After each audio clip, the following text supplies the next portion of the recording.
At this time, let's begin today's event, Performance Reviews Don't Work. It is my pleasure to introduce our speakers for today, Tanya Cervoni, Practice Leader, Leadership Development, and Christina Cleveland, Senior Director, Talent Development Solutions at Canadian Management Center. Both Tanya and Christina bring strong backgrounds in HR, learning, and organizational development, as well as change management. They work with CMC clients to develop strategies and solutions that will help both individuals and organizations outperform and consult with clients as it relates to their leadership development strategies, particularly those focused on maximizing employee performance and potential. Tanya, I'll turn it over to you. Thank you so much, Alicia. And today we're pleased to also welcome members of the Ottawa Regional Rewards Association who are joining us today. For those of you who aren't aware, ORA is a membership-based organization working to advance the professional practice of compensation, benefits, and total rewards. You can find out more about them at ottawarewards.org. So Thank you to all for joining us. And those of you who are new to Canadian Management Center, we are a national organization dedicated to prepare the next generation of leaders to thrive in tomorrow's marketplace. For those of you who know us, welcome back. You are welcome to follow us if you're on Twitter. Our handle is Canadian Management. And please feel free to tweet any insights from today using our hashtag CMC Events. Just a reminder, as Alicia said, we are recording this session, and you will receive access to this recording, which will include the slides. So please feel free to also share this with anyone that you know that missed today's session that might benefit. So today we're here to talk about the dreaded performance review and emerging drivers that are leading more and more organizations to move away from more traditional approaches to performance management. And we'd love to start off with a poll question to get insights from those of you on the phone today to understand where your organization is at in terms of annual reviews. So in a moment, you're going to see questions pop up on the side of your screen, and we'd love to know, does your organization conduct annual performance reviews? Do you still use ratings to evaluate performance? And finally, do you use any online tools or platforms to facilitate feedback between leaders and employees? So if you could take a moment to give us some feedback on where your organization is on the spectrum of performance management, that would be great. I will remind you as well that in the bottom right-hand corner is the submit button, which is easy to miss. So once you've hit yes or no to these 3 questions, please hit submit so that we can include your response in the panel. And if we could close out the polls here, it's going to be interesting to see where the results fall, as we have a wide variety of organizations represented in our session today, not just in terms of size of organization, but industry as well. And as we wait for the results to come up, I want to just remind everyone that feel free to post questions throughout the session in the Q&A panel. The Q&A panel should be open. You may have to expand it on the right-hand side. We'll do our best to respond to questions as we go along, or definitely in the Q&A session at the end. I would imagine that regardless of where you fall in terms of whether you're doing reviews or ratings, that all of you on the phone here are looking to improve your processes. So let's take a look here. Oh, the results are on the screen. And actually, I'm going to take this opportunity to pass things over to Christina to comment on our poll results and also to start talking about the shift in performance management that we're seeing today. Christina?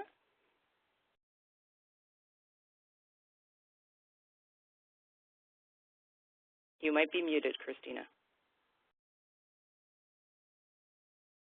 I think it looks like I was muted, Tanya, and you missed my best joke. Oh, I hope it was about me.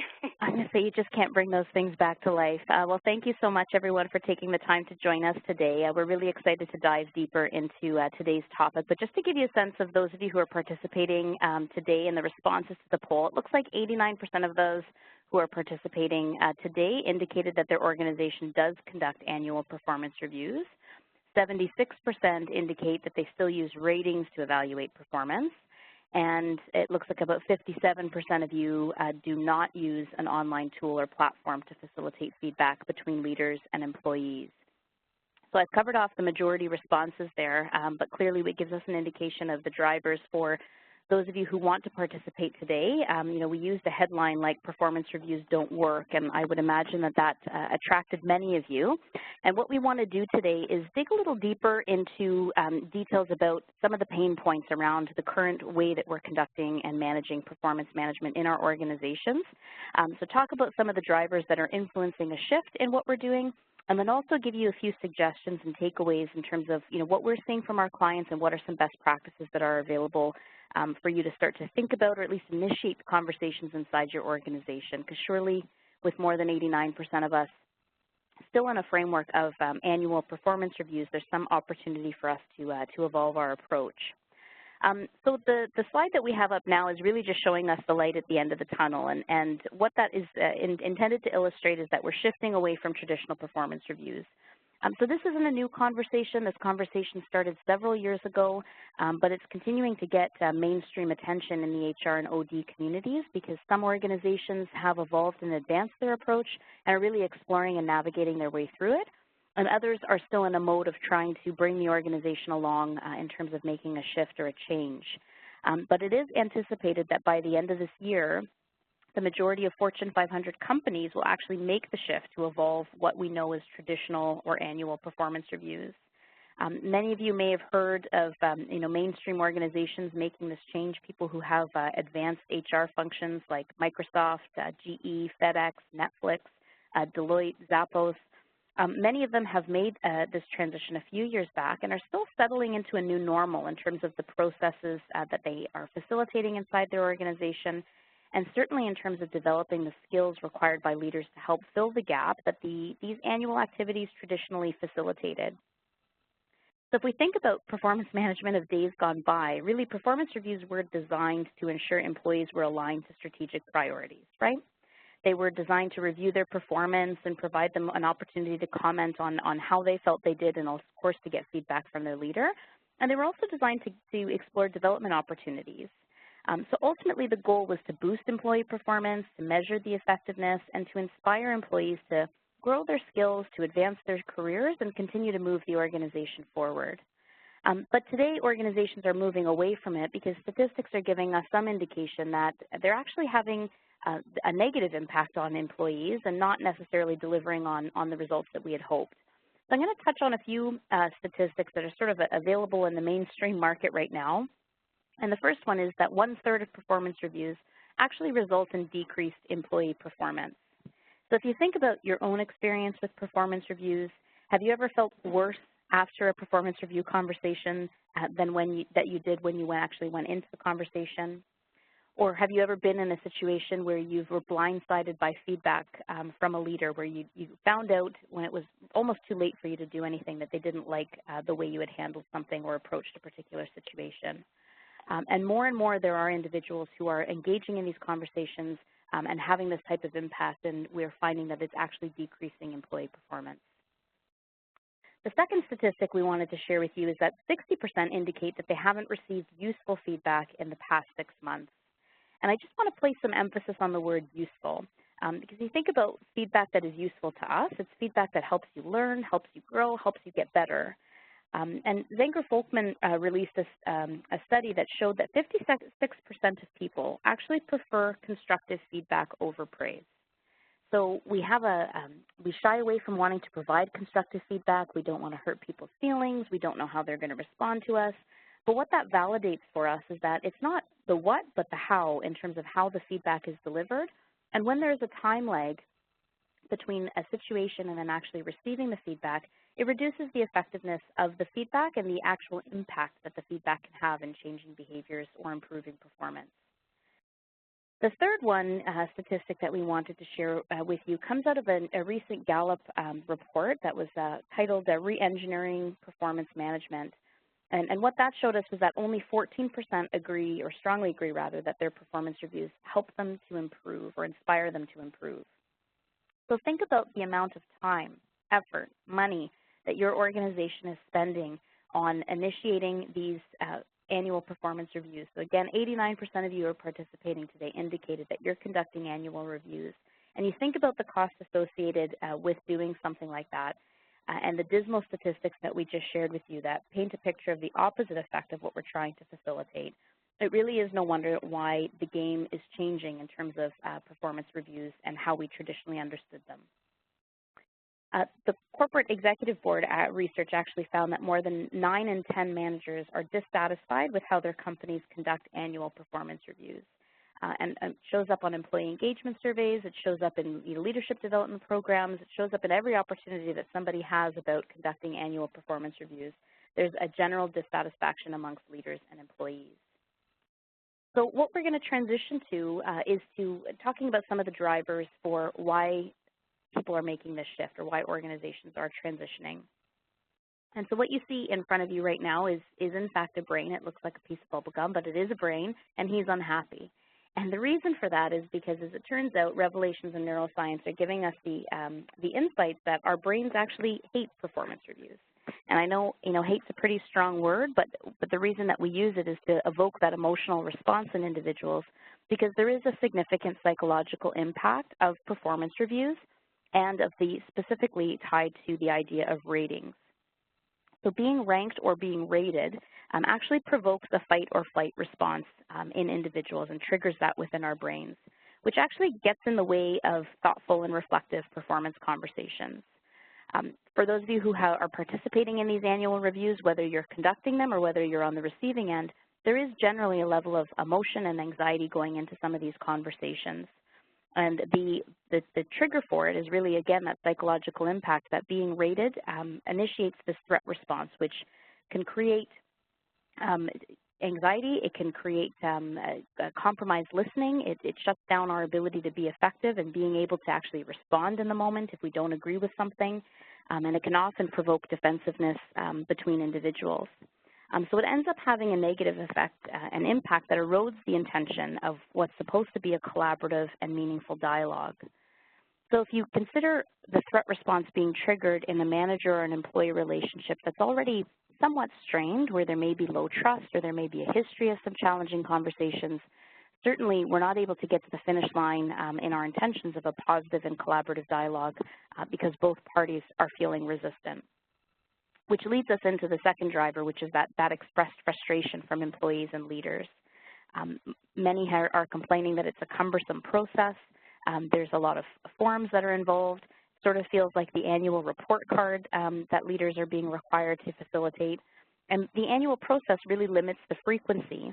And I saw coming in the chat panel when we first started with the poll that somebody indicated that you're making a shift now from annual reviews to quarterly reviews, and that's just started in your organization. And we're going to talk a little bit more about that a little later in today's session. But this arduous process ends up frustrating both managers and employees and does have a negative impact. And actually, we quoted a Gallup statistic earlier on, but there is another one that says that only 2 in 10 employees agree that their performance is managed in a way that motivates them to do outstanding work. So if in these conversations, again, leaders and employees are leaving both feeling frustrated and not able to achieve the results or the outcomes that they had hoped, certainly it's not getting us the desired outcome and delivering the results we were looking for. The third driver that is causing a lot of discussion and shift away from performance reviews is the impact of unconscious bias. So when you consider a rating process, for some of us, if you've gone into a performance review, you may have had to self-assess and then your leader actually assesses you as well. And sometimes you may end up finding that you've rated yourself lower or higher than when your leader is. So the idea of judgment and being judged plays a huge role here. And so whether we realize it or not, our brain actually has a natural tendency to sort information into groups, and it does that in order to be able to process it more effectively. But this can lead us to make snap judgments about a person before we even realize it. So there's different levels of unconscious bias that could show up in the performance review process. The first one that we wanted to just touch on was central tendency bias. And so central tendency bias really is about, if you think about a 5-point scale, that as a leader, you may end up grouping people in the middle. So you may just group them into a 3, 3.5, because you don't have to then go into the uncomfortable territory of either having to explain to somebody why they're below that or to provide evidence and rationale for somebody about why they're above that and then try to justify a performance or a pay increase. So central tendency bias may come up because you're just grouping everybody in the middle, and you may not actually feel like anybody could ever achieve or exceed expectations, and you don't necessarily want to go into the discomfort of the did not meet expectations. The second level of unconscious bias would tie into recency. And again, this is the impact of having an annual performance review. Recency would mean that really we're only remembering what's happened within the short term. So within the last 1 to 3 months, that's what's standing out in our minds. And as we consider the work that people are doing, if they had a project that was, in the first or second quarter of the year that actually had, amazing or phenomenal results, and then the employee ended up bumping up against some challenges later into the fiscal year, that could create some recency bias in that the thing that we're currently connected to is what was negative or what didn't actually work or what's only happened in the most recent history. Halo effect would be a risk for us when you think about the high potentials or high performing employees in your organization or on your teams for whom you feel they can do no wrong. And in those moments, what ends up happening is we can get some blinders on for those individuals, and we might limit the development feedback that we could be providing to them. We might limit the constructive opportunities that are available to provide them in terms of feedback and details, and that can certainly have an impact on those individuals, particularly if they are then greeted with negative feedback down the line and haven't benefited from anything constructive along the way. And the last one that we have on this list is negativity bias. And the reason we wanted to touch on that is really our brains are actually hardwired to be attracted to the negative. So you think about media headlines and feeds that you might have on your MSN feed or whatever it may be where you get your news sources from. It's the negative headlines that actually pull us in and attract us. The headline of today's webinar, Performance Reviews Don't Work, that's pretty negative and a pretty assumptive statement, but it attracts you because you've got a point of view or an opinion on it. So we have a tendency to hold on to the negative and to have that be at the forefront.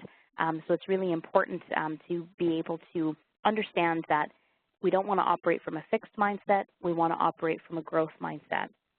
And the fixed mindset would sort of give us the belief that we can't evolve, we can't improve, we can't change, we can't grow. And the growth mindset is exactly the opposite, that everybody has the capacity and the capability to evolve, learn, and grow. So these factors, as it relates to bias and unconscious bias, if you have a diversity and inclusion function inside your organization, they're certainly bringing this conversation to the table for a variety of different reasons. But as it relates to performance, these related bias can get in the way of being objective in terms of how we might be evaluating performance for our employees. Which leads us into driver 4, this perception of unreliable data. And if you think about bias being in the forefront and potentially tainting the data that's available, perceptions of unreliable data are not just coming from an employee's perspective where they might actually feel that their performance reviews are inaccurate or unfair, but actually HR leaders are indicating that the process doesn't yield accurate information. So again, coming back to the corporate executive board, their research found that almost 9 in 10 HR leaders say that the process doesn't yield accurate information. And yet this data is what could potentially influence compensation decisions or total rewards decisions. It could be what we use as a measure of being able to look at options to exit an employee from the organization. And we've heard from many of our clients that as they engage in the HR groups, as they engage in conversations with leaders who might be looking to exit an employee from the organization, that when you come back to the performance reviews, they see central tendency bias emerge because an employee was rated right up the middle. There is no specific details about how they might have underperformed, and that creates a difficulty in terms of having to justify exiting that particular employee. But only 26% agree that their performance reviews are accurate. So that's coming again from the Gallup organization. So only 26 of employees felt that their performance reviews were accurate, and only 29% strongly agree that their performance review was fair. So again, this unreliable data could have an impact on significant conversations. Sorry, Tanya. No, I think this is a good point to mention a question that came in from Pat in the chat panel. She says that there's a common practice in management that performance review should always include a rating that has an aspect of needs improvement where applicable and one that is high performing. So high performing employees are always going to have a negative rating on some aspect of their review, and so she asks, how does the employee deal with this? And I think that speaks to partly what you're talking about in terms of practices that are perhaps artificial when it comes to rating performance. So I don't know if you'd have any further comments to Pat around this practice about always having to have some negative rating. We can't have the employee think they're perfect. Right. Well, and I think that it certainly speaks to the bias in terms of the reviewer, that they have a perception that we can't just give people all positive feedback. They need to have something constructive. There's statistics that we shared earlier give an indication that people are looking for constructive feedback. But is this the forum where that needs to be captured, or is that constructive feedback tied to behavior that is being observed in the moment, or more recently than the annual performance review? So go ahead. No, absolutely, and I think it kind of may segue into what you're going to be talking about next in terms of compensation. I think there may be some legacy here about, well, we can't have everybody be high in performance, or so that we can manage the bell curve on compensation. Yeah, and you're right, Tanya. We're going to move into driver number 5, which is this conscious uncoupling of compensation and annual reviews. And what I find interesting is GE, was one of the organizations that was on the leading edge of looking at performance management systems and creating annual performance reviews, and they were on the leading edge of forced ranking evaluations as well, to be able to ensure that you had a certain number of people who fell along a spectrum or within a curve to be able to justify compensation decisions. But they're now also on the leading edge of looking at how they can uncouple compensation and annual reviews, and how annual reviews can actually be broken down into being more frequent. So this conscious uncoupling of compensation and performance reviews is showing us that only 2 in 10 employees strongly agree that their performance metrics are within their span of control. So if that percentage of people only believes that they can influence these key decisions that are being made, it certainly puts a lot of pressure onto what their actual rating may be, what kind of feedback they're getting from their annual performance review, and then how that's going to impact a decision that's being made about their compensation. So there's still a connection to performance for pay, but a transition to more frequent and objective feedback throughout the year can actually lead to a more balanced assessment for something that contributes to conversations that are so critical and have such an impact on employees. Yeah, absolutely, and I agree. I think there are a number of reasons why organizations are separating these conversations. So for some, the removal of ratings creates just a natural separation between reviews and compensation conversations. But regardless of whether you continue to use ratings, and I want to clarify because there was a question there. When we're saying ratings, that could be a numerical rating, or it could be a word rating like meets expectations. But organizations are realizing that linking compensation to performance reviews is not necessarily the best system for rewarding and engaging employees, partly because of what you just shared, Christina, around bias and the perception of inaccurate ratings to begin with. But then there's also the fact that, when people are waiting to hear how they did on their review so that they ultimately know where they're going to land on their compensation and bonuses, they're not really in the frame of mind to hear feedback, particularly constructive feedback. So it doesn't necessarily set the stage for meaningful dialogue. Not to mention, we know there's a ton of limitations placed on managers around compensation, everything from limited budgets that make it hard to really differentiate pay by level to high performers hitting the top of their pay grade. So there's a number of impediments, plus the research that demonstrates time again that money is not the sole driver, and for many, not the top driver of performance over time. So organizations, as you say, are still paying for performance, but looking to more well-rounded, creative ways to reward employees that may still include monetary rewards, such as individual or team bonuses, stock options, all that kind of thing, but also non-monetary rewards as well.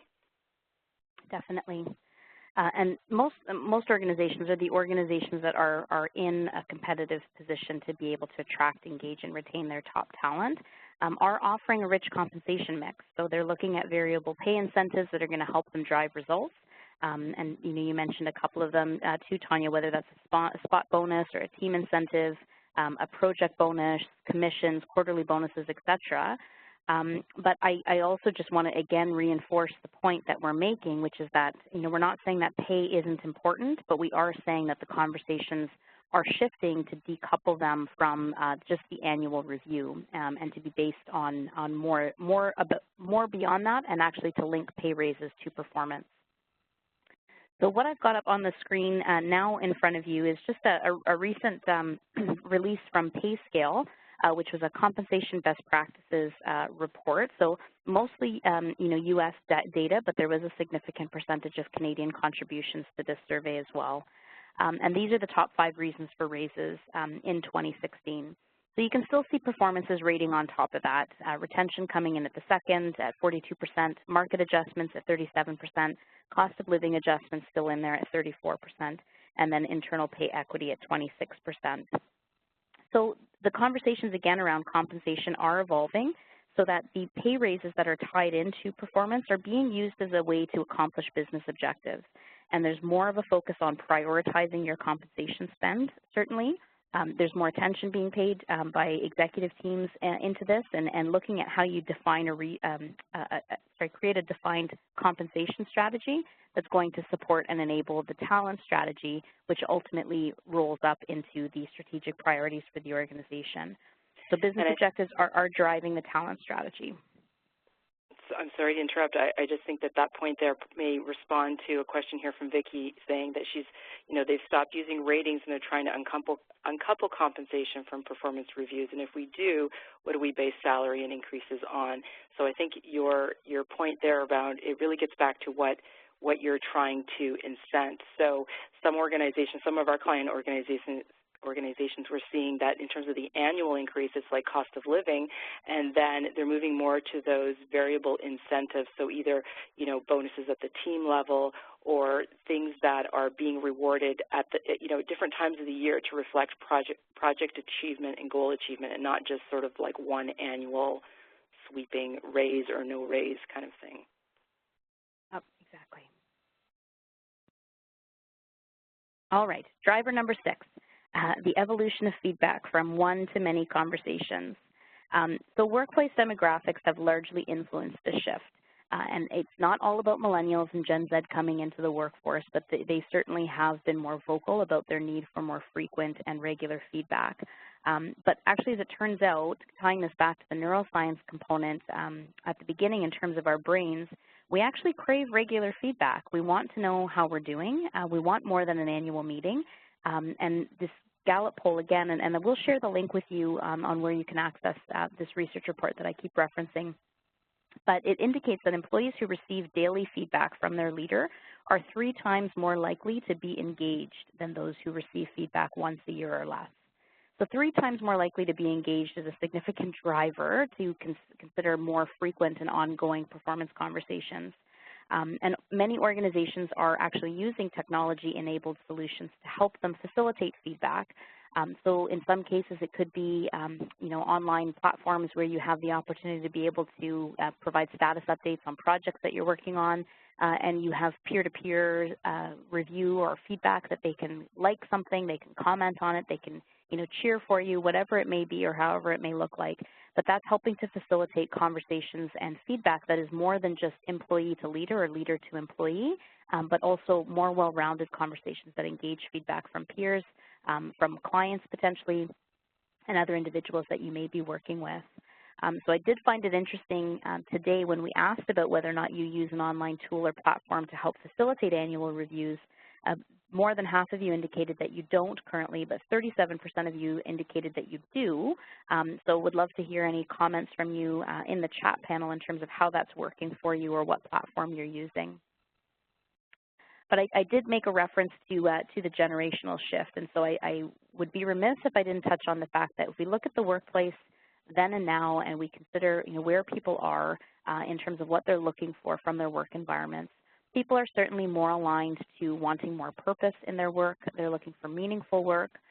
They're looking to have less of a boss who's going to tell them what to do and more of a coach who's going to help facilitate the process and ask for their involvement and their input. People are looking for greater flexibility in how they get the work done and how they actually work specifically. but they also are looking for a continuous dialogue. And again, just wanting to reinforce the point that baby boomers, Gen X, millennials, and the emerging Generation Z are all looking for opportunities to be able to help facilitate their success. So people want to be successful, you want them to be successful, but the traditional notions of performance reviews are not likely to enable that in terms of providing people with feedback only on an annual basis. So all of these statistics, all of these drivers certainly lead us into considering that it might be time to pull the plug on performance reviews, and considering that many of you still have this alive and well inside your organization, you may be looking for that magic bean that you can take into your executive team and provide them with recommendations about how you should be moving forward. But I want to just make the point clear that the evidence is compelling to make the transition, but before you actually shift to adopting technology or look at abandoning ratings or changing the way that you're providing with feedback, there are definitely some things that you need to consider in terms of how you facilitate the process. And what we've learned through the discussions that we've had with clients that we serve, they are quick to make the transition and the change, and they're quick to vilify the performance management systems, but we haven't really taken a close look at the skills that are associated with facilitating and enabling these performance conversations. So we're transitioning into the discussion about the fact that you need to prepare your leaders for a reboot. So this is a significant change for organizations in terms of facilitating a major component of how you measure and manage performance. And many leaders don't feel adequately prepared to manage these conversations. They haven't in the past. And when you think about the fact that these conversations are not going to go away, they're going to become more frequent. If people aren't prepared with the skills that they need to facilitate that, or the confidence that they require to have a conversation with somebody about compensation decisions, we're certainly not setting them up for success, regardless of how you transition your performance reviews and ratings. So what we're going to dive into are sort of 5 opportunities for you to look at in terms of preparing your leaders for a reboot. And we're going to start off first with resetting performance conversations. So we're going to walk through each of these one by one, so don't panic if you didn't jot them all down, but I will remind you that you will get a recording of today's session in which you'll be able to see the visual of the slides that we have in front of you. So the first one is reset performance conversations. And this visual here of looking back and looking forward give us an indication of sort of the split between what should be a review discussion and what should be a preview conversation. So again, earlier someone commented in the chat panel that you've switched into quarterly conversations, and that is a great transition step into increasing the frequency of performance reviews.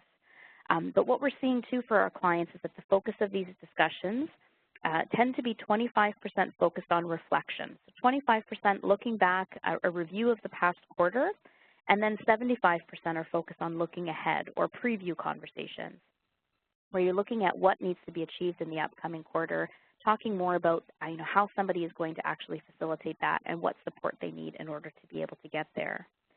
So this shift keeps the conversation focused on possibility and potential, as well as on maximizing performance, as opposed to going and doing a deep dive in terms of reflection on things that the employee really can't enable or control. You can only influence how they're going to do it differently in the future. And again, those points for constructive feedback should be happening more regularly, not even just only at the quarterly point for a conversation, but having this mechanism helps to just provide some structure to the dialogue and prepares leaders for how they can engage in facilitating these conversations. So some examples for our clients is that they've prepared a question set for looking back and for looking forward to give managers a guide on how they can facilitate reflective or preview conversations. So reflective questions could be along the lines of, how have you made progress on your objectives, or what impact did you see as a result of your efforts, or what are you most proud of that you accomplished in the last quarter. Whereas looking ahead questions are tied more into that preview point. So what do you want to achieve in the next quarter? What are your priorities for the next quarter? How will you collaborate with others? What will you do to grow yourself? What support do you need from me? And the list can go on. So really providing, again, that question set helps to frame the conversations, helps to give leaders tools that they can use to help initiate these. And then for any of the leaders who are participating today, having that question set just allows you to be prepared to go into more of a coaching mindset as opposed to getting ready to tell the employees what they should be doing, and instead dig deep within them for the responses. We also are suggesting that we redefine what feedback looks like. And this sort of sample of the infinity symbol is really just to give an indication that it's a continuous loop of feedback. So traditional notions of performance management in the past was the formal opportunity to provide and document feedback, when in fact more informal feedback should be the norm. And it should be a continuous discussion, both redirective as well as reinforcing feedback. And it should be multi-directional so that leaders can feel comfortable and confident to provide feedback to employees, but that employees can also feel confident and comfortable in providing feedback up to their leaders, as well as across the organization between peers. And so leaders do, sorry, Tanya. Oh, I was just seeing some questions regarding the technology, so thank you to those of you who've been sharing what platforms you're using. I'm just curious with the technology piece, would you say, Christina, that that's one of the key enablers of this multi-directional feedback, like one of the key advantages of implementing a platform like that? Yeah, absolutely, because it does open the space for more than just formal conversations, but to facilitate some conversations that could happen online. And we of course, you want to keep the conversations productive and positive, and there are some guidelines that many of these technology platforms can provide and facilitate. One that comes to mind is a company called Whirl, What It's Really Like, WIRL, and they have a technology platform that allows you to engage feedback from multiple sources, but it allows the individual to set their comfort level with how much feedback they can take. So each of us has a feedback tolerance, and as we start to build our confidence with it, that creates another opportunity for managers to build more openness, to create the space for more vulnerability for some of those conversations. But those tools certainly create a platform for broader feedback, definitely. I think that's a great comment, and I'm seeing comments on people wanting to know, like, okay, so if we're moving more towards more frequent conversations, how much am I documenting? Like, am I documenting something formal 4 times a year? And so what I'm thinking of, these technologies as well will be great in terms of documenting that feedback as you go, so we kind of help overcome that recency effect, and then you can decide what's right, for your organization in terms of how much you're doing a formal documentation. I don't know if you'd comment further on that question, like how frequently are we documenting things versus just chit-chatting one-on-one? Yeah, I think it certainly depends on the organization, certainly depends on the systems that you have in place. And if you still are into traditional performance review forms, that's okay. But if you're using them, if you need to simplify them and then use them more frequently, and then that could be the place where you're actually documenting it.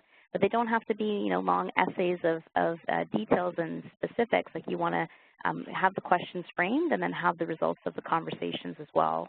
And that's a good opportunity to summarize the details of a conversation and then share it back so that both parties agree and on what was discussed and then what is required moving forward. That's great. I think that's helpful. A lot of people are commenting on how time-consuming the process is, so using strategies like the one you've suggested can help get away writing essays, as you say. Exactly. And somebody asked what the name is of the technology platform I mentioned, and it's Whirl, W-I-R-L, and it's What It's Really Like is what it's shortened for. I'll type that in. Thank you. Thanks, Tanya. Moving on to the third element, which was, for us, focused on refocusing on activity and impacts.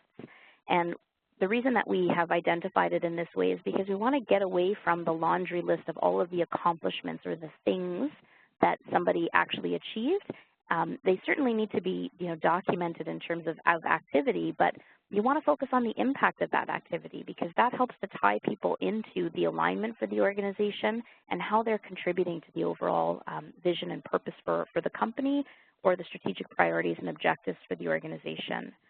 So it helps us start to move the conversation just beyond tasks and work product and more into a conversation on behaviors.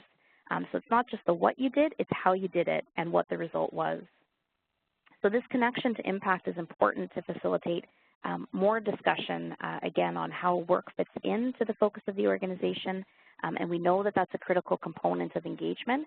And it's a critical component for you to be able to help paint a picture for the employee of, look at how what you've done over this last quarter ended up contributing to our overall results. Because in many cases, we're establishing, annual objectives that are, in some cases, big, hairy, audacious goals that we're looking for people to achieve.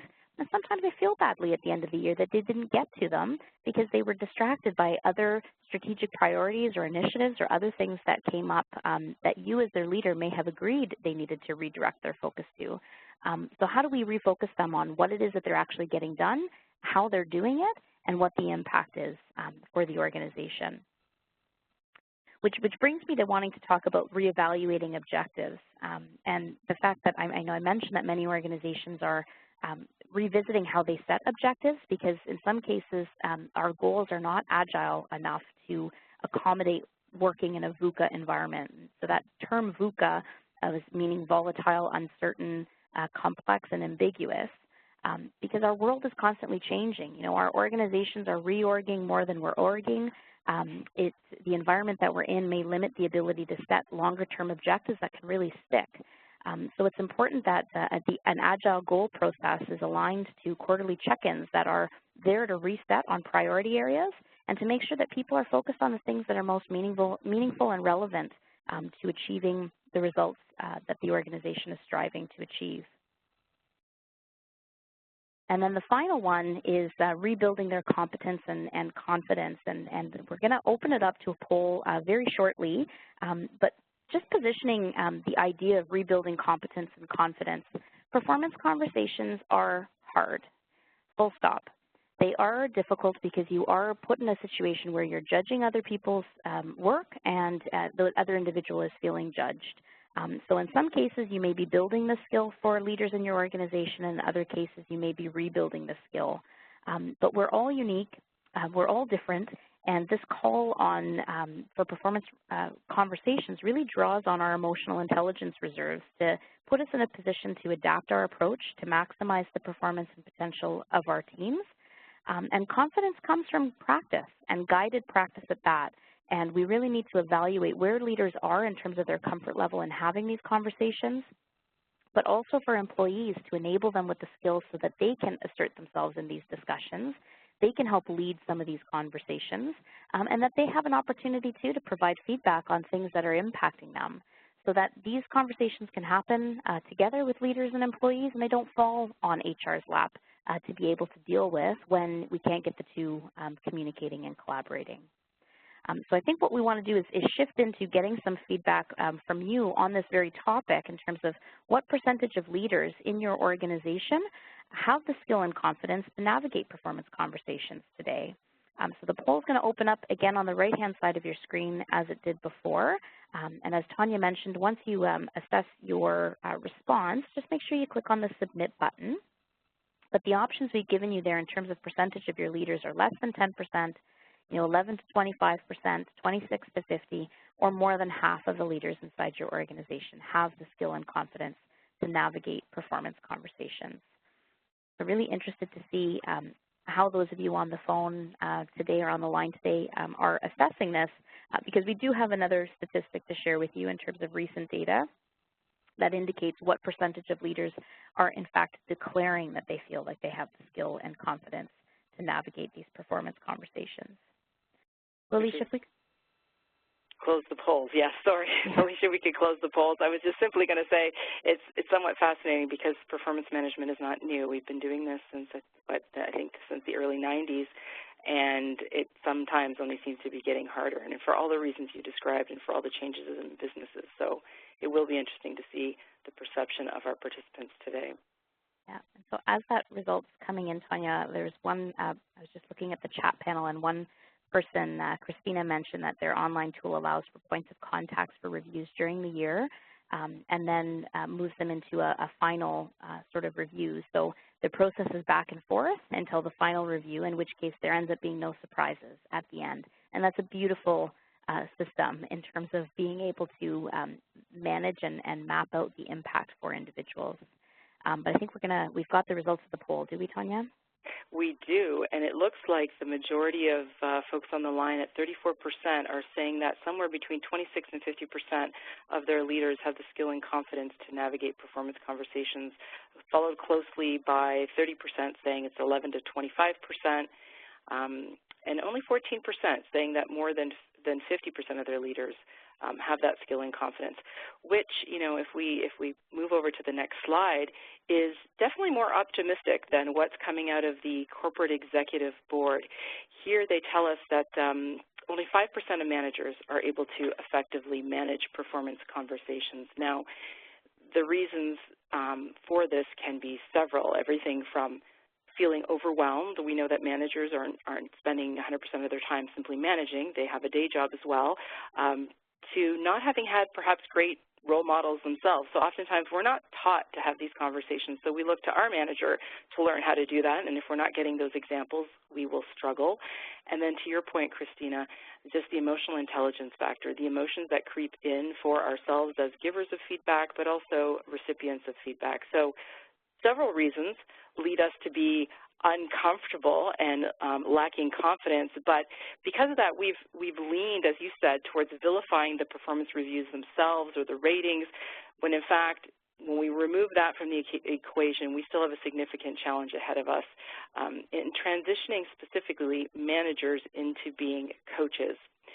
So if we think about coaches, and here you see, a soccer coach, if I were to use a sports analogy, it'd be completely absurd for the coach of an elite sports team to set goals for players and not talk to them further for an entire playing season, until the end of the year. So in the same way, for us in organizations, the road to optimum performance and engagement is really a coaching approach to management. So knowing your employees, what makes them tick, what are their strengths, passions, giving them just in the moment feedback sort of on the playing field, being able to stretch them without burning them out, big caveat there, and these are all the skills of a good coach and a facilitator of talent. And as Christina mentioned, a coaching mindset is also a growth mindset. So are we able to see potential and to approach performance challenges with curiosity? It's also helpful to have an arsenal of powerful coaching questions, which is really key to taking a coaching approach to management, so that we can also help employees help themselves, help them break through either real or perceived obstacles and get to the next level. So moving on to the next slide, you'll see that, the coaching skill set is one of a handful of essential skills that we've determined are key to more effective performance conversations. So I'd like to spend a couple moments discussing these 6 skills, and I invite you that as I go through them to contemplate, whether your employees and leaders in your organization have these capabilities, because as Christina said, if we're moving away from formalized ratings, it's going to be even more important to be able to have effective conversations. So that first skill gets down to basics, and this is, can managers navigate the performance conversation overall, and especially, how do you create safety, especially when the brain can so easily trigger a threat in these situations? Well, that segues nicely into skill number 2, which is the ability to give and receive feedback effectively. So this involves the need to balance constructive and positive feedback and to create the conditions where feedback is multi-directional, as we've been talking about. So this is not just from manager to employee, which represents the more traditional approach, and it sounds from what people have been contributing here, people are appreciating that we need to create an open feedback environment that's constructive.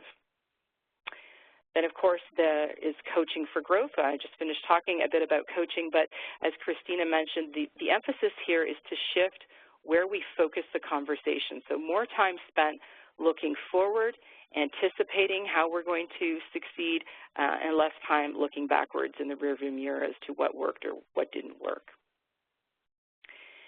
And then there is the ability to recognize performance contributions. So managers really need to understand that recognition is not a one-size-fits-all program. So different things motivate different people, and while fair compensation is important, managers need to look beyond compensation and understand how to create a culture of recognition that incorporates things like peer feedback and non-monetary rewards. And as many of us know, some of the most powerful forms of recognition have absolutely nothing to do with compensation. Next, you want to think about setting achievable goals. Now, it sounds, a bit basic, but how many times do we write ourselves goals that are either not achievable or we really don't have a clear sense of what success looks like, and it's only after we've been working at it for a few months we realize we're not aligned with our managers or with others on the team. So here we're setting clear goals, we're setting those agile goals, so we're keeping pace with the change. I think the statistic that I read was that only 1 in 3 managers and only 1 in 5 employees actually update their goals, so you can see the ramifications for misalignment and other missed expectations. So the focus here is on agility. This is not a one-time set it at the beginning of the year and forget about it. So we want to look at shorter term and more agile goals that we can keep updated. And then finally, empowering your employees. So managers need to facilitate performance by removing barriers, and we know that there can be many barriers that can come up that get in the way of us being able to deliver on the results we need. So as managers look to give employees more responsibility to stretch them, they need to ensure that they're also giving them the authority to be successful, and they need to know when and how to step aside and let other people shine. So these 6 skill sets that you're seeing in front of you they represent 6 modules of a new curriculum that we call Maximizing Performance for Getting Better Results. And the way that we've designed these modules is to be short and brain-friendly. So each module is anywhere from 60 to 90 minutes, depending on the module.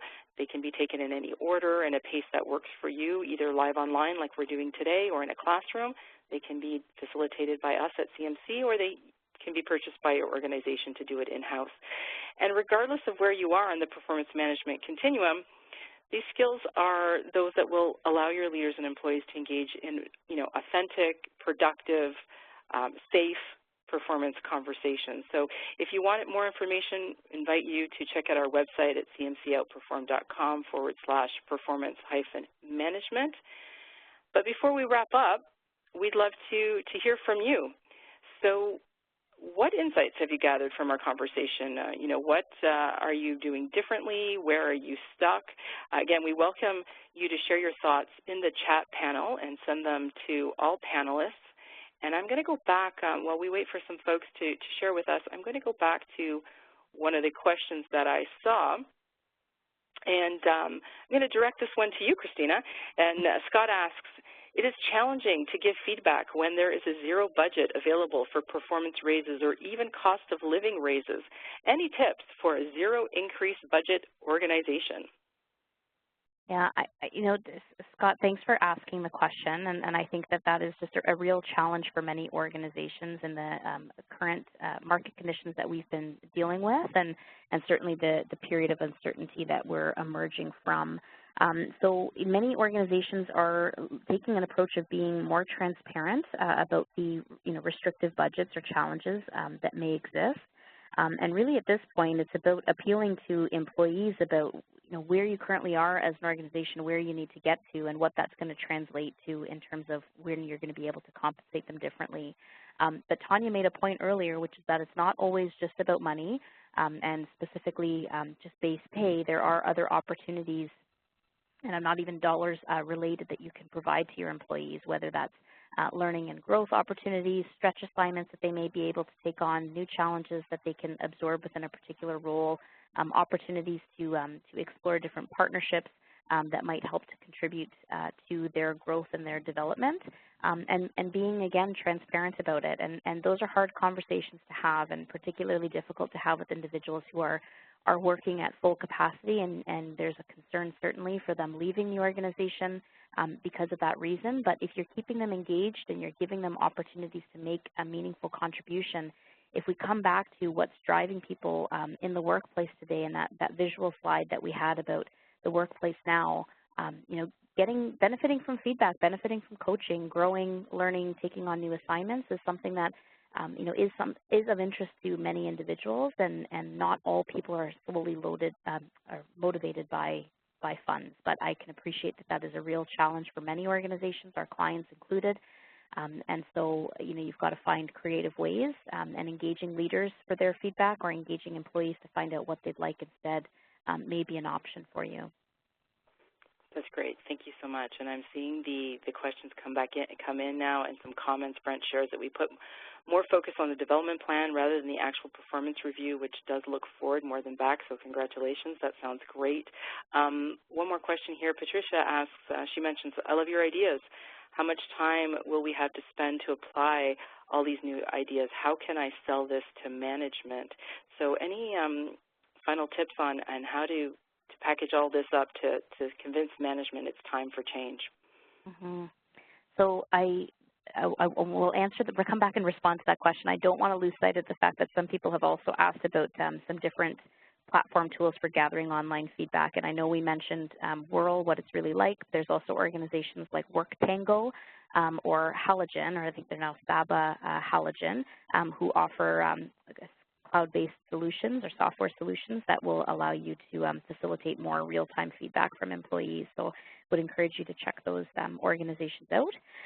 But coming back to how do you sell this inside your organization, if we apply some basic change management principles to having to build a business case for this, really you need to capture the pain inside your organization. So where are there some clear indicators that you've got pain as it relates to your performance management process, that it's not having impact, it's impacting productivity, or it's costing you money and you're not getting the results for it, and then work through the stages of trying to build their awareness of the need to change.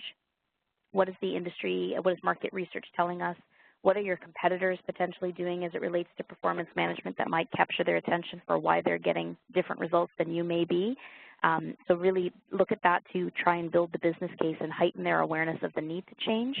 The statistics that we've shared today certainly can help start to paint a picture for how performance reviews are not working and perhaps can validate perceptions already that exist inside your organization.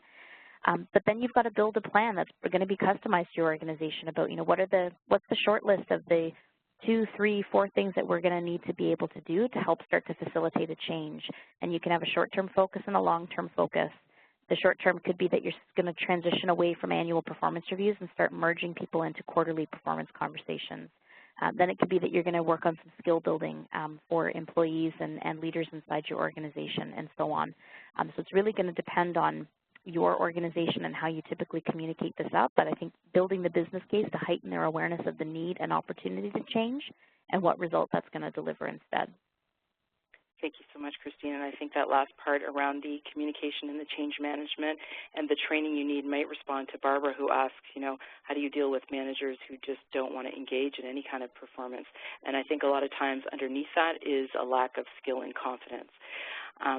I think we're probably coming to the end of our Q&A here. I want to end on time and respect everybody's time, so we'll attempt to follow up on unanswered questions. And certainly you can redirect those questions to some of these wonderful folks here in front of you if they are the ones to have invited you today. We're proud to support our clients across the country with our team of national account directors who are with us, and they'll be following up with folks after today's session to continue this discussion. So again, if you have unanswered questions, we will attempt to follow up on those, and you can certainly direct them to one of our national account directors.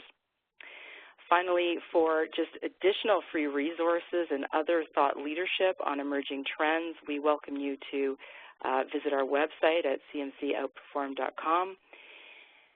And with that, I just want to take a moment to sincerely thank my partner in crime, Christina Cleveland, for all of her insights and answers. And I want to give a special thanks to our friends at Aura for joining us today, and for all of you for taking the time to engage with us in this conversation. We welcome your insights and questions, and we hope to see you on a future session. And a reminder again, you will be getting this presentation with all of its slides. So some folks had asked about some of the tips that we shared. That will be coming to you. So thank you again, and we look forward to seeing you in a future session. Thanks. Thank you again for joining us today. This does conclude today's session, and you may now disconnect.